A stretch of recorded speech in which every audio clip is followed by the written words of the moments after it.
दोस्तों नमस्कार, मैं हूं तेज बहादुर कुंज और आप देख रहे हैं भारतीय द्वा प्रहरी।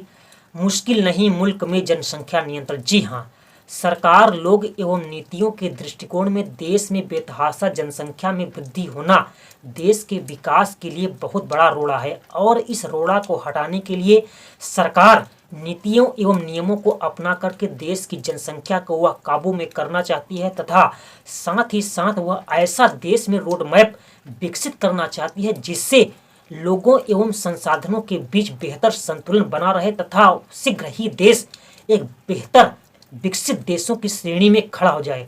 भारत देश की जो प्रजनन दर औसतन है वह 2 के लगभग है या 1.9 के लगभग है। ऐसे संदर्भों में देखा जाए तो हर एक स्त्री के 2 बच्चे। हम आपको बताना चाहते हैं कि भारत सरकार जनसंख्या नियंत्रण के लिए एक कानून बना करके वह देश के हर राज्यों पर लागू करना चाहती थी, लेकिन उसको सर्वे से ज्ञात हुआ कि हर राज्यों की प्रजनन दर और स्थिति अलग अलग है। ऐसी स्थितियों में यह अपनाना ठीक नहीं है, लेकिन जिन राज्यों की प्रजनन दर 2 के लगभग है और वहां पर अगर यह नीति अपनाई गई तो वहां की जनसंख्या बहुत घट जाएगी और स्थिति बहुत बिगड़ जाएगी। ऐसे संदर्भों में 8 वर्ष पहले भारत देश में 140 जिलों में एक परिवार नियोजन जैसे कार्यक्रम को लागू करके इस कार्यक्रम को पूरा करने का प्रयास किया गया था, लेकिन अब भारत देश के कुल राज्यों में 340 जिलों में यह परिवार नियोजन जैसे अभियान का वह प्रसार करके वह देश की जनसंख्या को काबू में करना चाहती है। हम अगर उदाहरण के तौर पर उत्तर प्रदेश का प्रजनन दर के बारे में बात करें तो यहाँ पर 2.4 है, जबकि बिहार की प्रजनन दर 3 के लगभग है और मेघालय की प्रजनन दर 2.9 है। ऐसे संदर्भों में अगर उत्तर प्रदेश की जनसंख्या 19 करोड़ के लगभग से पार ही है 2011 की जनगणना के मुताबिक, अगर हम मोटे तौर पर कहें कि उत्तर प्रदेश की जनसंख्या 20 करोड़ है और जो 2.9 जो प्रजनन दर मेघालय की है, अगर हम उत्तर प्रदेश से उसकी तुलना करें तो उत्तर प्रदेश की स्थिति बहुत चिंताजनक है, क्योंकि उत्तर प्रदेश की तुलना में मेघालय बहुत एक छोटा सा राज्य है। हम आपको बताना चाहते हैं कि उत्तर प्रदेश के 27 जिलों की पहचान हो गई है जहां पर प्रजनन दर राष्ट्रीय प्रजनन दर से ज्यादा है।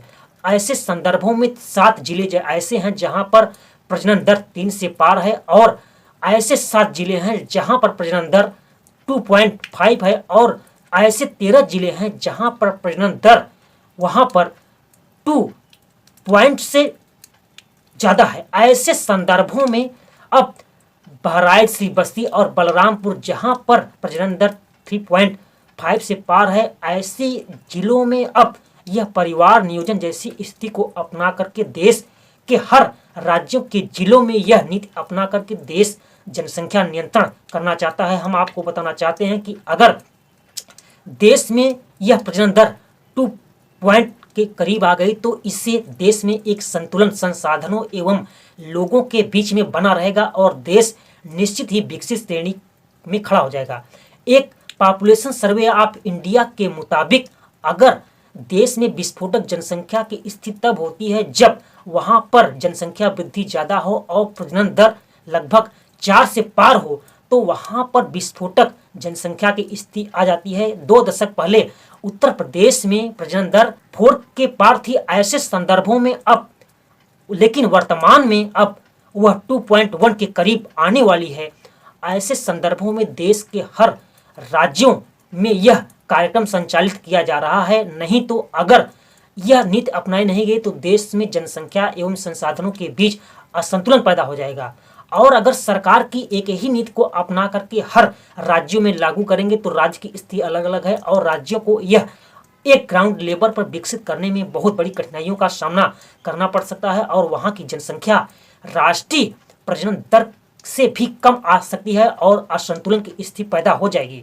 हम आपको बताना चाहते हैं कि भारत देश में जो विकसित देशों की जो अवधारणा इस समय रखी गई है वह इस संदर्भ में है कि ताकि देश जल्द ही विकसित देशों की श्रेणी में आ जाए। इसलिए अगर देश चाह ले तो वह उसको जनसंख्या नियंत्रण करने में कोई मुश्किल का काम नहीं होगा और शीघ्र ही देश की जनसंख्या काबू में आ जाएगी और बेहतर परिणाम भविष्य में आने के संकेत मिल सकते हैं।